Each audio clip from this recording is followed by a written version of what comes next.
আসি ভাই আসি। আমার জিনিসটারে তো ভাই এই প্রথম ট্রাকে উঠাইলাম। থাক স্ট্যান্ডের উপর দাঁড়া করান, আমি নিচ্ছি। ওকে, ভাইয়ের নাম কি ভাইয়া? ঠিক আছে সুজন ভাই, অনেক কষ্ট করলো। কষ্ট করার জন্যই আসি। আমাকেও ভোগান্তি ভাই। আসি, আমাদের বাড়ি গোপালগঞ্জ, রাজবাড়ি। ঠিক আছে, দেখা হবে ইনশাল্লাহ। ভালো থাকেন ভাই।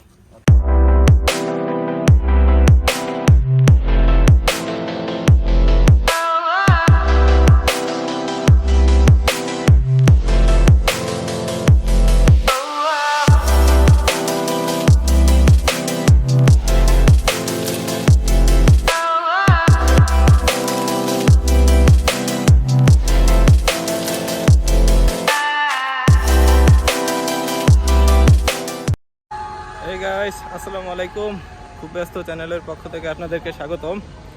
এখন মাথা ঘুরতেছে, পদ্মা সেতু পাড়ি দিয়ে আজকে বাড়িতে যাব আমাদের হোম ডিস্ট্রিক্টে। মোটরসাইকেলটা নিয়ে আসছি, বাট এটা নিয়ে পদ্মা সেতু পার হওয়া যাবে না, তাই ট্রাকের অপেক্ষায় আছি। এখন যেখানে আছি এটা হচ্ছে হলো কি জমিদার বাড়ি না কি বলে, আমার সঠিক জানা নাই। তো এই হলো অবস্থা, সবাই দাঁড়ায় আছি।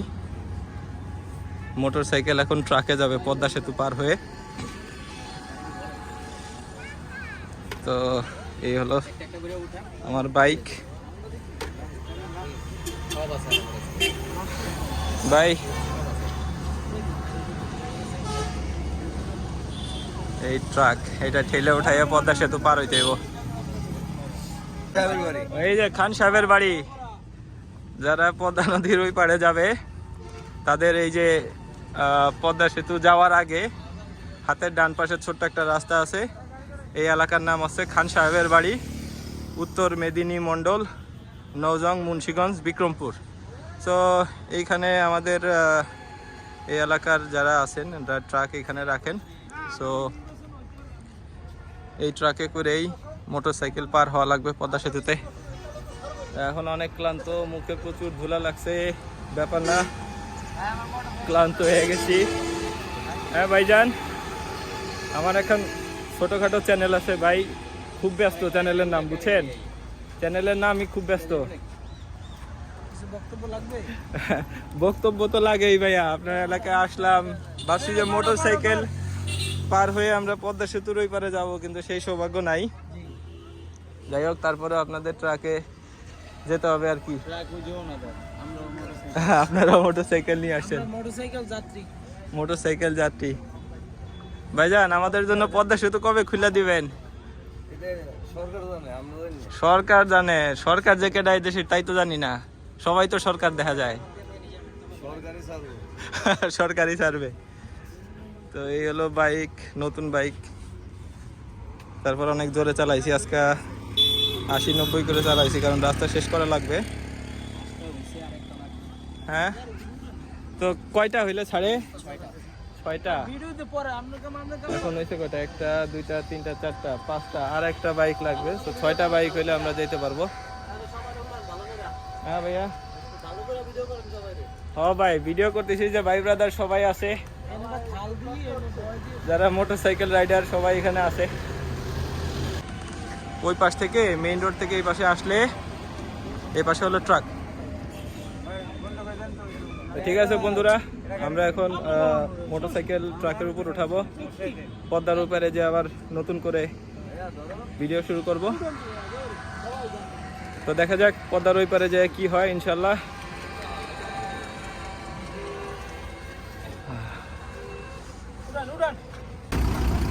ঠিক আছে ভাই, ভালো থাকেন ভাই, ধন্যবাদ ভাই। আমাদের যাত্রা শুরু হইল, গাড়ির উপরে গাড়ি, ট্রাকের উপরে মোটরসাইকেল। এই হলো পরিস্থিতি দেশের। যারা মোটরসাইকেল নিয়ে পদ্মা সেতুর উপরে যাইতে চান, যেখানে ভাড়া 100 থেকে 150 টাকা, আপনাকে 800 টাকা দিয়ে ট্রাকের উপরে বাইকটা উঠাইয়ে আপনাকে পদ্মার উপরে যাইতে হবে। সবারই মন অনেক খারাপ নিজের পছন্দের বাইকটা নিয়ে পদ্মা পাড়ি দিতে পারতেছে না, এইভাবে যাওয়া লাগতেছে, বেহাল দশা। এই দেখেন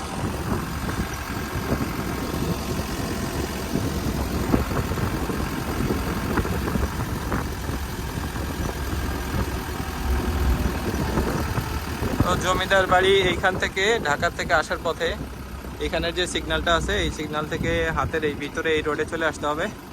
আসার পরে এখানে মূলত ট্রাকগুলা দাঁড়ায় থাকে। ও ভালোই তো জাকি দেয়। আও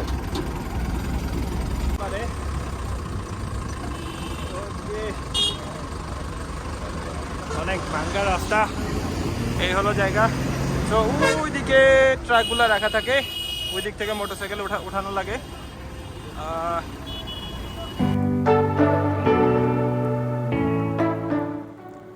স্বপ্ন ছিল ব্যক্তিগত বাহন নিয়ে পাড়ি দেব স্বপ্নের পদ্মা সেতু, হোক সে প্রাইভেট কার কিংবা মোটর সাইকেল। দীর্ঘ প্রতীক্ষার পর এবার স্বপ্ন সত্য হতে চলেছে। তবে আশ্চর্যজনক হলেও এটা সত্য যে আমার সঙ্গে থাকা মোটর সাইকেলটি চালিয়ে পার হতে পারবে না পদ্মা সেতু।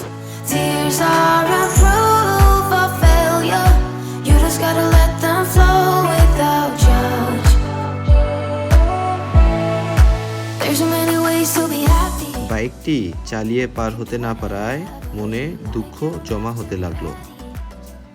বর্তমান সময়ে পদ্মা সেতুতে বাইক চলাচল বন্ধ রয়েছে।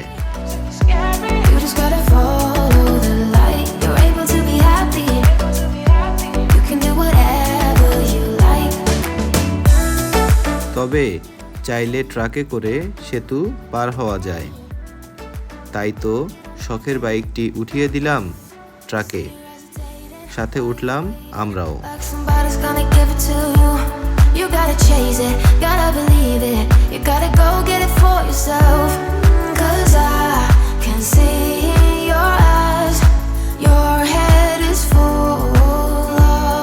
ট্রাকে বাইক তুলে সেতু পার হওয়া এটাই জীবনে প্রথম। এ যেন এক অদ্ভুত অভিজ্ঞতা।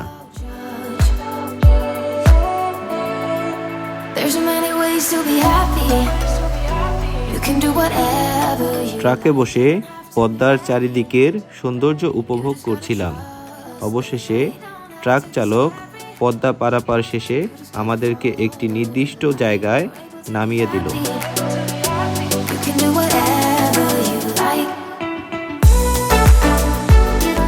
তারপর বাকি পথ বাইক চালিয়ে বাড়ি পৌঁছালাম।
তো ফাইনালি আমরা চলে আসছি। এখন মোটরসাইকেল নামাচ্ছে। এই হলো এই পদ্মা সেতু থেকে পার হয়ে রাস্তার নিচে নামে এক কোনা দিয়ে। ভাই ঠিক আছে ভাই, আল্লাহ হাফেজ, ভালো থাকেন।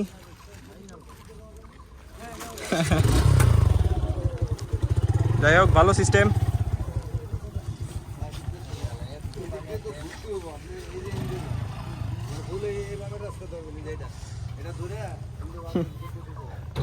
এই জীবনে প্রথম মোটরসাইকেল ট্রাকে উঠাইয়া পদ্মা সেতু পার হইলাম, ইন্টারেস্টিং ব্যাপার।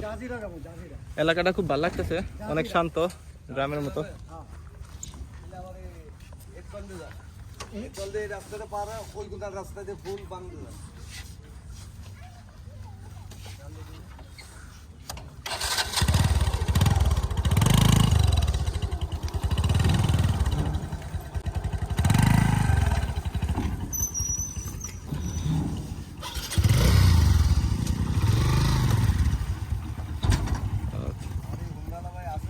আসি ভাই আসি। আমার জিনিসটারে তো ভাই এই প্রথম ট্রাকে উঠাইলাম। থাক, স্ট্যান্ডের উপর দাঁড়া করান, আমি নিচ্ছি। ওকে, ভাইয়ের নাম কি ভাইয়া?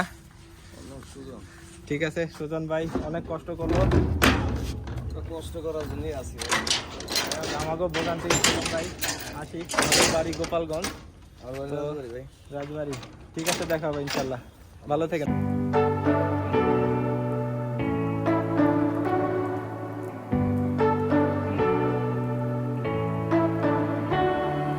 Say you don't wanna get in trouble, that you're doing fine cause you got me. I don't wanna break your little bubble, but you gotta wake up to reality. Finally অনেক জার্নির পর ক্লান্ত, অনেক বেশি শরীরটা টায়ার্ড। এত দূর কখনো জীবনে বাইক চালাইনি। সোজা ঢাকা থেকে আমাদের হোম টাউনে গোপালগঞ্জে। এখন আমি আছি আমার বোনের বাসায়।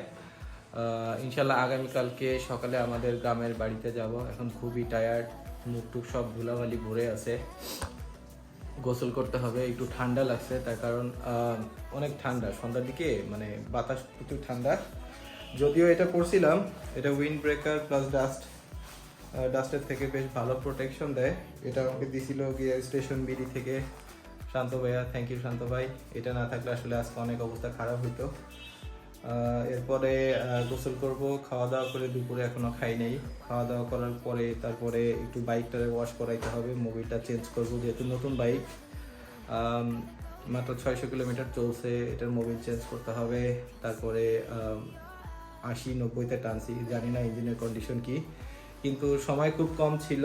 এখন বাজে হচ্ছে 6টা 25, দুপুর 1টার দিকে রওনা দিছিলাম। বাট ওইখানে ভুল করে পদ্মা সেতুর যে ফ্লাইওভার ওটাতে না উঠে অন্য একটাতে চলে গেছিলাম, যার কারণে আমাকে ওইখানে আরও 30-40 মিনিটের সময় মতো বেশি লাগছে। আমার ছোট রোডে বের হয়ে ঘুরে তারপরে আবার পুনরায় মাওয়া এক্সপ্রেসওয়েতে উঠা লাগছে, যার কারণে আর একটু সময় বেশি লাগছে। আর ওই পাশে যে পদ্মা সেতু পার হওয়ার জন্য ওইখান থেকে আমাদের যে ট্রাকে উঠতে হয়, সেখানে ট্রাকের জন্য অনেকক্ষণ অপেক্ষা করতে হয়, কারণ ট্রাকের বাইক ধরে মোট 6টা। সো ওনারা 6টা বাইক না হইলে ওনারা ট্রাক ছাড়ে না। সো যদি আপনি লাকি না হন, যদি লোকজন 6 জন অ্যারেঞ্জ না হয়, সেই ক্ষেত্রে ওনারা ট্রাকটি ছাড়ে না। তো ওইখানে প্রায় 1 ঘন্টার মতো নষ্ট হয়েছে আমাদের। যাই হোক আলহামদুলিল্লাহ সবকিছু ঠিকঠাক মতো। এই প্রথম মোটরসাইকেল নিয়ে আমাদের হোম টাউনে আসা গোপালগঞ্জে। টুকিটাকি বাইকের কিছু সার্ভিসিং করানো লাগবে, যেহেতু অনেক মাইলেজ হয়েছে আজকে এক টানে। তো বন্ধুরা, আমি এখন খুবই ক্লান্ত, গোসল করতে হবে, তারপরে হাত মুখ ধুবো, কিছু খাওয়া দাওয়া করবো, দুপুরে এখনো খাওয়া হয়নি। ইনশাল্লাহ আগামীকাল আমাদের বাড়িতে যাব, বাড়িতে গিয়ে ওখানে নতুন একটা ব্লগ হবে। আশা করি ততক্ষণ পর্যন্ত ভালো থাকবেন। আর ভিডিওটি ভালো লাগলে একটু সাবস্ক্রাইব মেরে দিন। হ্যাঁ, আরও নতুন নতুন ভিডিও, গ্রাম, বাংলা, শহর, সব জায়গায় নতুন অনেক সুন্দর সুন্দর ভিডিও আসবে। এই ছিল আজকের এক্সপিরিয়েন্স, আপনাদের সাথে শেয়ার করে আমার অনেক ভালো লাগছে। ইনশাল্লাহ আশা করি আপনাদেরও ভালো লাগছে। তো পরবর্তী নতুন কোনো ভিডিওতে দেখা হবে। ততক্ষণ পর্যন্ত ভালো থাকবেন, সুস্থ থাকবেন। আল্লাহ হাফেজ, আসসালামু আলাইকুম।